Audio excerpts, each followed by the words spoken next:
Today nope, that's not what I want to say.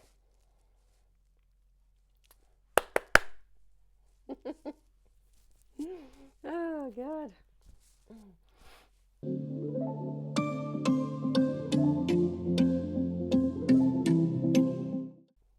Hi, welcome to Traveled and Unraveled. I'm Shannon, and I want to inspire you to travel and create. I still have not publicized this channel at all. I got a wireless mic though, which I need to set up because I have just this wired one right now. And I'm learning a lot about video editing software. So, I'm on my way. And I asked my daughter to watch my first two videos and kind of give me some feedback. And she suggested that until I get, I find a community here and have people who are, interested in what I have to say and a little more invested, that maybe I should do something like faster paced, to attract attention or something really specific rather than just chatting. So I thought about that for a bit. And I know that her generation, the 20 somethings, they consume content quickly. It's like 15 seconds and they're scrolling.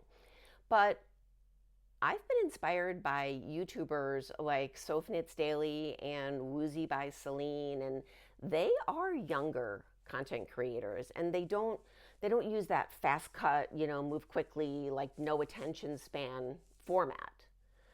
So that's not something I want to do either. I don't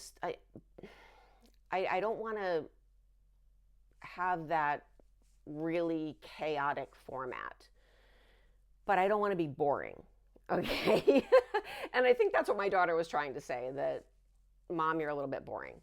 I know this channel will evolve and I'll find my groove. And until then, I am going to just try to share something useful while still relaxing and having fun and just chatting.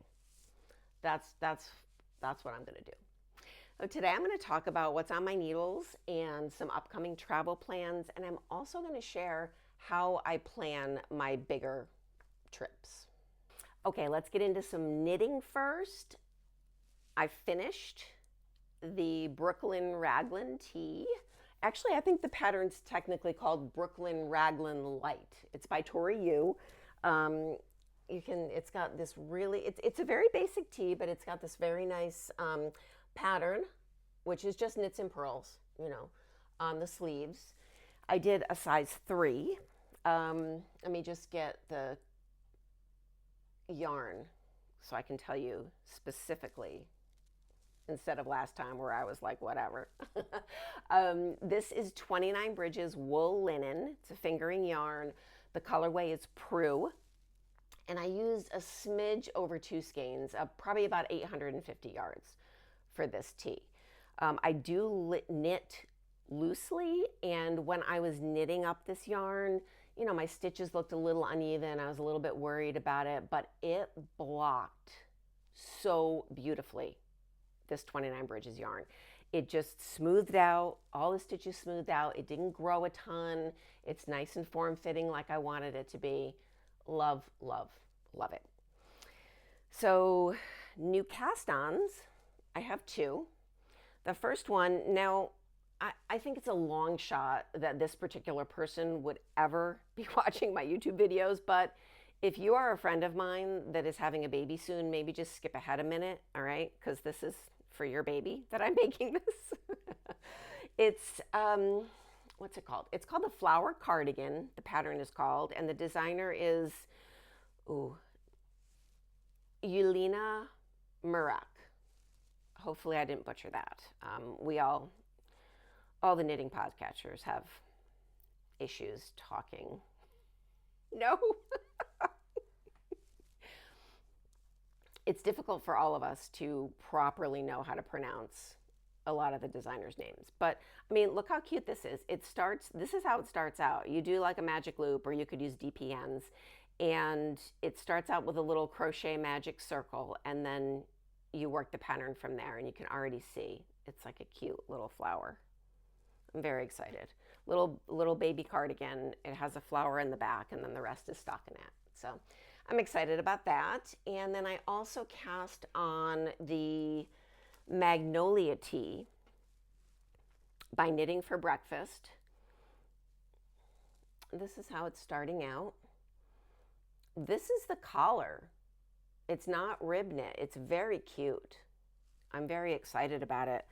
The yarn is Queen City's Coleman DK. The color is butterscotch. This is a 65% silk and 35% linen yarn. And it's fabulous. It's absolutely fabulous. Love it. I'm still working on my Frost Lines cardigan. I just have one sleeve left, and sorry for that noise. The buttons, which I want to show, they're all different, but they're like, I don't know if this is going to work, but they're like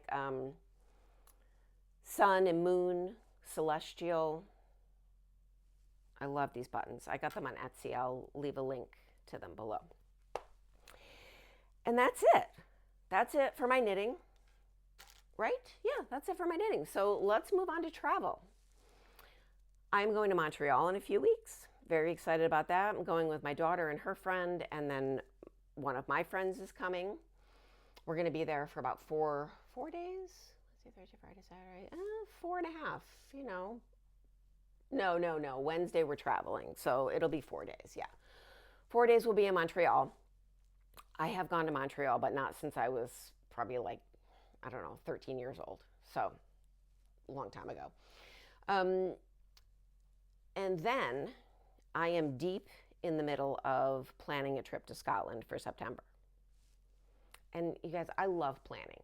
I just wish that someone could pay me enough to plan trips for them. I know that people do travel advising and trip planning and all of that, but I just don't think I could get paid enough for the amount of time I spend researching. I don't know how travel planners do it, unless they just have, certain formats and certain itineraries that they just kind of reuse, and that saves them time. I don't know. But when I'm planning my trips, the first thing I do is to make a master list of all the things I want to do.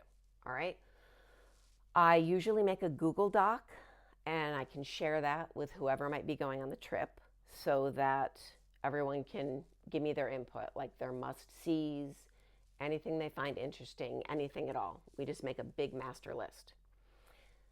The next thing I do is I start to map it out on Google Maps. Now, obviously, this is going to be different for each individual trip. If you're going to Disney or something, then it's a different kind of thing. But for Scotland in particular, we're going to spend 4 or 5 days on the Highlands, and then we're going to be in Edinburgh. So we want to make sure that we are, driving in a way that makes sense and doing what we want to do in each area, so you're not going back and forth, obviously.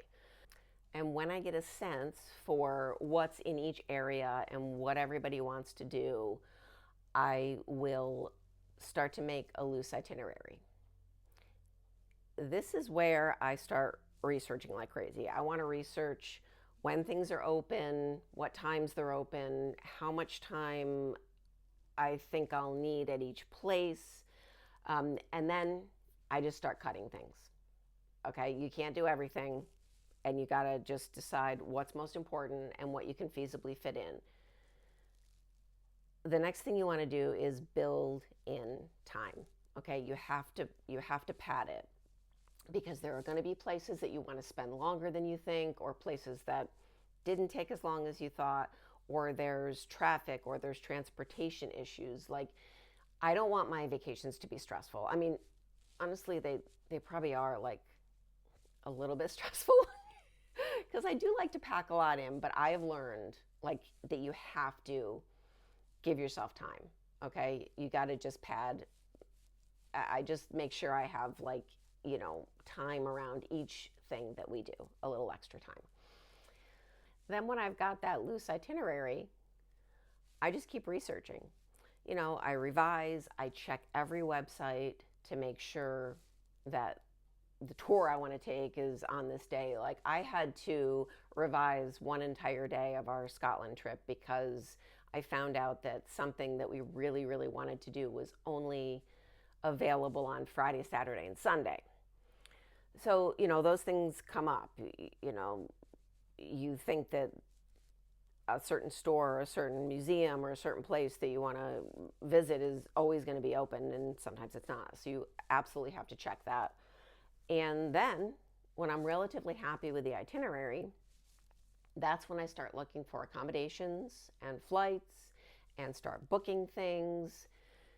And that's it. Yeah, I book everything direct. That's the other thing. I don't use like booking.com or any of the tour companies. Like occasionally, like we are doing like a bus tour from Edinburgh to Alnwick Castle. You know, sometimes it makes sense to do a tour, but again, I book those, like I'm booking that directly with Rabbies in Scotland. Like I don't like booking through Kayak or any of those websites. I just feel like I've heard too many people say that things have gone wrong.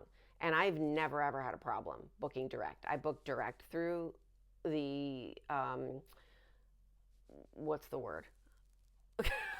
I'm totally blanking. Um, the airlines, that's the word. I book direct through the airlines. I book, Airbnbs or directly through a hotel. I book all of my tours directly. It just works for me. And I have never really found it to be that much more expensive either. I don't find that booking.com or any of those places are really like a great deal. And that's my process. I know I kind of blew through that. That was a broad overview. But if you have any specific questions, you can leave them in the comments. I love talking about this stuff.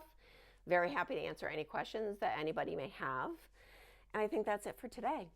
So thanks for watching. Please subscribe. I'll see you next time.